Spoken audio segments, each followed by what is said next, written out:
અંબાજીમાં ચોરોનો તરખાટ ફરી શરૂ થયો। ભૈરવજી મંદિર નજીક રહેણાંક વિસ્તારમાં ચોરીના ઈરાદે આવેલ 5 ઇસમો સીસીટીવી કેમેરામાં કેદ થયા। રાત્રે 2 વાગ્યાના સુમારે બુકાની બાંધી હથિયારધારી 5 ઇસમો સીસીટીવીમાં જોવા મળ્યા।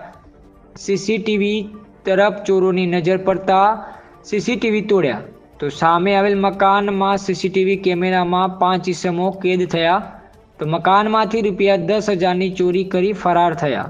ચોરો સક્રિય બનતા પોલીસ તંત્રની કામગીરી પર ઊભા થયા પ્રશ્નાર્થ। અહેવાલ સાગર પોબારી, અંબાજી।